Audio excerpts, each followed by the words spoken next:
आपल्या परिसरातील ताज्या घडामोडी व अपडेट पाहण्यासाठी MJ न्यूजला सबस्क्राईब करा आणि बाजूला असलेल्या बेल आयकॉनवर प्रेस करा। सदैव ताज्या बातम्यांसह जुळून रहा MJ। मोयगाव जिल्हा परिषद शाळेत मृत्यूला निमंत्रण, 20 फूट अंतरावर उभी जीर्ण इमारत, प्रजासत्ताक दिनी ही विद्यार्थ्यांच्या जीवाशी खेळ। नमस्कार, आपण पाहत आहात MJ न्यूज, निर्भीड निडर जनतेचा आवाज। मी आपल्यासोबत दादाराव वाघ। जामनेर तालुक्यातील मोयगाव येथील जिल्हा परिषद प्राथमिक शाळेत तब्बल 40 ते 50 वर्षापूर्वीची जीर्ण व धोकेदायक इमारत आजही उभी आहे। या शाळेत सुमारे 10 ते 15 वर्षापूर्वी नवीन इमारत बांधण्यात आली, मात्र जुनी आणि नवीन इमारत यामध्ये केवळ 20 ते 22 फूट अंतर ठेवण्यात आले आहे। जुन्या इमारतीवर अजूनही कौलाचे छप्पर आहे। ही इमारत पूर्णपणे जीर्ण व पडण्याच्या अवस्थेत आहे। पालक व शालेय समितीने गेल्या 1.5 वर्षापासून गट शिक्षण अधिकारी आणि जिल्हा शिक्षण अधिकारी यांच्याकडे वारंवार तक्रारी करूनही कोणतीही कारवाई झाली नाही। आज 26 जानेवारी प्रजासत्ताक दिनाच्या दिवशी याच धोकादायक परिसरात विद्यार्थ्यांचे सांस्कृतिक कार्यक्रम आयोजित करण्यात आले होते। त्याचप्रमाणे याच ठिकाणी 20 ते 22 फुटावर नवीन शाळा इमारत आहे आणि याच ठिकाणी विद्यार्थी रोज शाळा शिकत असतात। विद्यार्थी म्हणजे नेमके प्राथमिक शाळेतील विद्यार्थी आहे। दररोज याच ठिकाणी याच 20 ते 22 फुटात प्रार्थना होते, मधली सुट्टी होते किंवा खेळाचे तासही याच ठिकाणी घेतले जातात। अशाच्या धोकेदायक ठिकाणी जर काही अनुचित प्रकार घडलास तर त्याला जबाबदार कोण, असा देखील प्रश्न या ठिकाणी उपस्थित होत आहे।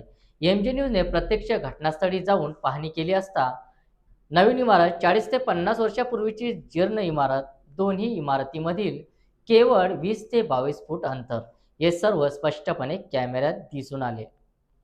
यावेळी शालेय समिती अध्यक्ष व पालक वर्गाने तीव्र संताप व्यक्त करत सांगितले की ही जीर्ण इमारत तात्काळ जमीनदोस्त केली नाही आणि भविष्यात एखादी दुर्घटना घडली तर त्याची संपूर्ण जबाबदारी गट शिक्षण अधिकारी व शिक्षण विभागावर राहील। प्रश्न असा आहे की प्रशासन एखाद्या अपघाताची वाट पाहत आहेत का? मुलांच्या जीवापेक्षा इमारतीचे अवशेष महत्त्वाचे आहेत का? तक्रारी करूनही कारवाई का होत नाही? MJ न्यूज प्रशासनाला थेट सवाल करत आहे। ही धोकेदायक इमारत तात्काळ पाडणार की एखाद्या दुर्घटनेनंतर जाग येणार? MJ न्यूज या विषयाचा पाठपुरावा करत राहणार। पुढील घडामोडीसाठी सबस्क्राईब करा, लाईक करा, फॉरवर्ड करा। नमस्कार, आपण पाहत आहोत MJ न्यूज, निर्भीड निडर जनतेचा आवाज। मी आपल्यासोबत दादाराव वाघ। आपण आज जामनेर तालुक्यातील मोयगाव जिल्हा परिषद शाळेच्या अंगणात उभे आहोत, पटांगणात उभे आहोत। ही जीर्ण झालेली जुनी शाळा आहे। काही दिवसा अगोदर नवीन शाळा बांधण्यात आलेली आहे, परंतु जी जीर्ण झालेली शाळा आहे त्यात आपण बघू शकतो मोठं स्पेस आहे, पटांगण आहे की विद्यार्थ्यांना एक वेगळं इथं खेळण्याचा सांस्कृतिक कार्यक्रम घडू शकतो। मोठं पटांगण आहे, बघू शकतो आपण। कमीत कमी 6 ते 7 हजार स्क्वेअर फूट प्लॉट येईल आणि अशा या शाळेच्या जीर्ण झालेली जी इमारत आहे ती तात्काळ तोडून सण इथं लवकरात लवकर ब्लॉक बसवून मुलांच्या खेळण्यासाठी एक पटांगण तात्काळ अवेलेबल करून द्यावा अशी त्यांची मागणी आहे। तरी आपण त्यांना विचारू, आपल्यासोबत शाळा समिती अध्यक्ष आहे। साधारण किती दिवस झाली ही जीर्ण झालेली शाळा? याला 15 वर्ष झालेले आहेत। ही पूर्ण जीर्ण झालेली आहे।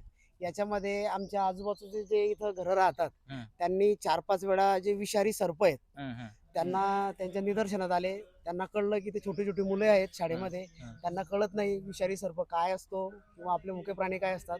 तर नाईलाजाने आपल्याला त्या गावकऱ्यांनी आले वेळीच त्या विषारी सर्पांना पकडले आणि जंगलामध्ये सोडलेलं आहे त्यांना विषारी सर्पांना। अशा प्रकारचे मोठाली ते विषारी सर्प आहेत।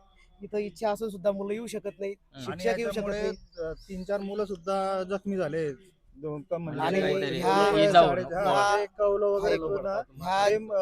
खाली पडतात, त्याच्यामुळे झालेल्या याच्यामध्ये एक सर्पदोष होण्याची शक्यता आहे। कारण इथं जी मागची जी नगरी आहे वसाहत आहे तिथं पाण्याची गटार गेलेली आहे, तर त्या गटारीच्या थंडामुळे ते विषारी सर्प असतात, त्यांचा सर्प होण्याचा धोका असतो। काही अंतरावर जंगल आहे, शेती वगैरे आहे। मागच्या साईडला जी शाळेची जी इमारत आहे तिथं मुलं खेळतात, तिथं बऱ्याचदा 4-5 वेळा मुलांना पायावर डोक्याला टीस लागलेली आहेत। हे जे कौलावर आहेत ते सुद्धा जीर्ण झालेले आहेत. बरसातमध्ये, उन्हाने, पावसाने आणि या तिघी ऋतूंमध्ये ते जीर्ण होऊन त्यांचे तुकडे पडून विद्यार्थ्यांना जखमा झालेल्या आहेत. याविषयी तुम्ही गट शिक्षणाधिकारी यांना तक्रार दिलेली होती. आम्ही एक लेखी पत्र दिलं होतं की बा या शाळेला आम्हाला जीर्ण झालेली आहे, या आम्हाला पूर्णपणे जमीनदोस्त करण्याची परवानगी द्या. साधारण किती दिवस झाले आता त्याला जवळजवळ नाही नाही. त्याला ह्या 1.5 वर्ष झालेले आहेत. तक्रार या करून? पत्राला 1.5 वर्ष झालेले आहेत. मागे 2 ठराव दिले मागची जी बॉडी होती, आमची जी जुनी बॉडी होती एक 5-10 वर्षापूर्वी, त्यांनी सुद्धा वेळोवेळी पत्र म्हणजे दिले. नवीन शाळा कधी बांधली? ही नवीन शाळा जवळजवळ 2004 ला म्हणजे त्याला पण 10-12 वर्ष झाले. 10-12 वर्ष झालेले आहेत. त्यावेळेची म्हणजे शाळा तशी जवळजवळ तशी आहे. जी नवीन शाळा बांधली तिला सुद्धा आपल्याला तिची नवीन डागडुजीसाठी मान्यता मिळाली. इतकी ती पण जीर्ण झालेली. जीर्ण झालेली. तर ही तर भरपूर जुनी. इथे आमचे आजोबा पंजोबा त्यावेळची इथं ही शिकलेले आहेत. आणि आमची जी आधीची जी होती शाळा व्यवस्थापन कमिटी, त्यांनी वेळोवेळी पत्रव्यवहार केला. आम्ही गेले 1.5 वर्ष झाले पत्रव्यवहार करतोय, पण तरीही आमचं समाधानकारक उत्तर आलेलं नाहीये. तर बऱ्याच वेळा ज्या वेळेला पालक मिटिंग होते त्यावेळेला पालक आम्हाला एकदम त्रस्त करून सोडतात. कधी कधी असं वाटतं की सर्व गावकरी मिळून ही इमारत पाळावी आणि पुढची जी काय कारवाई होईल त्याला आम्ही सामोरं जायला तयार आहे. मी गावकऱ्यांच्या वतीने तुम्हाला आश्वासन देतो की जर कधी ही मागणी नाही झाली तर आम्ही स्वतः ही जमीनदोस्त करणार आहोत. धन्यवाद. आपण शाळा समिती अध्यक्ष का? हो. जर एखाद्या वेळेला जर हे कौल जर एखाद्या विद्यार्थ्याच्या डोक्यात पडलं, त्याच्या शरीरावर पडलं, त्याची जबाबदारी हे प्रशासन घेईल का, याचं उत्तर आम्हाला हवंय. मग त्याच्यामुळे आम्हाला ते पाडण्याची परवानगी द्यावी कायदेशीररित्या. स्वतः पाडावी त्यांनी. स्थापना 1929 पासून एखादी पालक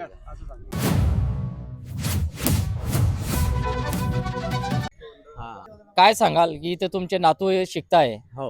या जीर्ण इमारतीमुळे काय म्हणजे नेमकी समस्या उद्भवली होती का? काही तुम्ही सांगू शकाल का मागचा काही अनुभव? मागे काहीतरी बस चक्रवादळ सुटलं होतं ना, त्यावेळेस बरेचसे पडले होते. कवलं तर बरेचसे लोक जमा झाले होते.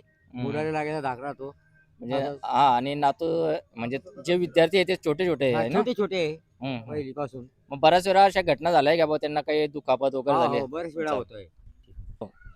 आणि मी गट शिक्षण अधिकारी आणि जिल्हा शिक्षणाधिकारी यांना सांगू इच्छितो, ही जीर्ण झालेली इमारत जवळजवळ 15 वर्ष झालेली आहे, परंतु प्रशासनाला याची जाग आजपर्यंत आलेली नाही.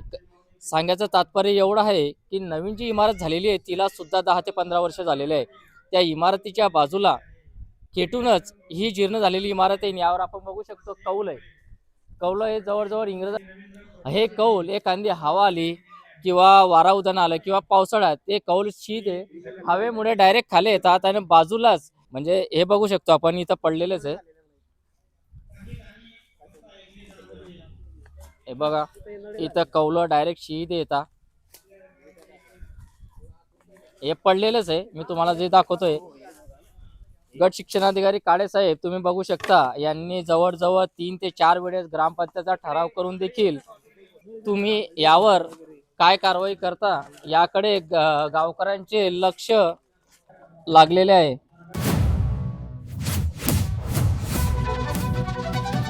इथं आपण ग्राउंड रिपोर्टिंग घेत असताना असेच पालक त्यांना माहिती मिळाली की बा इथं जीर्ण इमारत बघण्यासाठी मीडिया उपस्थित झालेला आहे.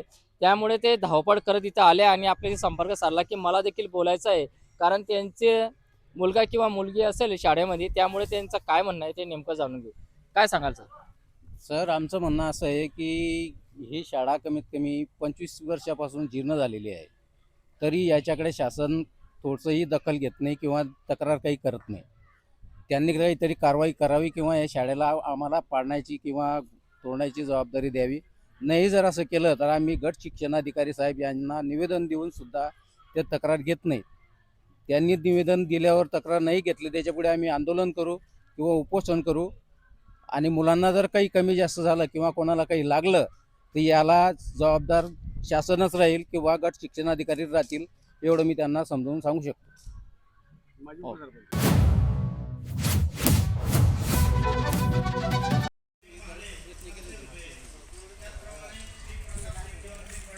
तर आपण बघू शकतो ही जीर्ण झालेली इमारत आहे.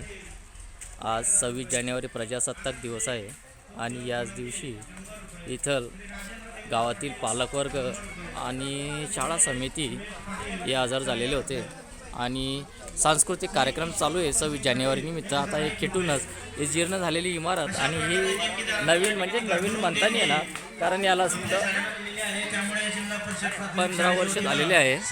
तर बघू शकतो ही जीर्ण झालेली इमारत आणि ही साईडची नवीन इमारत. इथं म्हणजे एकदम जवळजवळ म्हटलं फक्त 20-25 फुटाचं अंतर आहे आणि इथं नेहमी लहान मुलं खेळत असतात. अशा वेळेस जर अपघात झाला तर नक्कीच गट शिक्षणाधिकारी तुम्ही याकडे लक्ष देऊन तात्काळ या जीर्ण इमारतीचं काहीतरी विल्हेवाट लावावी, तात्काळ जमीनदोस्त करावी अशी मागणी येथील पालकवर्गाकडून केली जाते. बघू शकतो आपण ही इकडली जी मी दाखवतो तुम्हाला ही नवीन आहे. नवीन म्हणजे 10-15 वर्ष झाले, ती नवीनच म्हणता येणार नाही. आणि ही बाजूला लगेच लागलेली जुनी इमारत.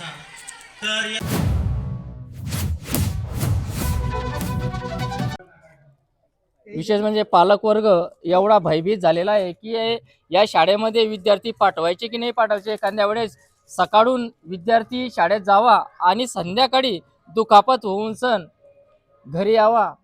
म्हणजे पालकांचं एवढंच म्हणणं आहे तुम्हाला की त्यांचं सांगणं आहे की जर एखाद्या वेळेस आमच्या मुलाचा काही अनुचित प्रकार घडला तर गट शिक्षणाधिकारी आणि जिल्हा शिक्षणाधिकारी हेच जबाबदार राहतील, असे देखील पालकवर्गांनी इथे प्रतिक्रिया दिलेल्या आहे. याकडे तुम्ही तात्काळ जर पाहणी करत नसाल तर पुढील कारवाई प्रत्यक्षात गावकरी हे येऊन सण तोडणार आहे. त्या गावकऱ्यांच्या जेव्हा ते जमीनदोस्त करतील त्याला जर काही अपघात घडला तर त्याची जिम्मेदारी पूर्णत्वास गट शिक्षणाधिकारी यांची राहील, अशी देखील तक्रार असा देखील आरोप या ठिकाणी गावकऱ्यांनी केलेला आहे. पुढील कारवाई तुम्ही काय करता, किती दिवसामध्ये करता, याकडे MJ न्यूज नक्की लक्ष ठेवून राहील आणि पुढील कारवाईसाठी वरील पातळीवर काय कारवाई करायची आहे MJ न्यूज नक्की पाठपुरावा करेल. MJ न्यूज सोबत मी दादाराव वाघ.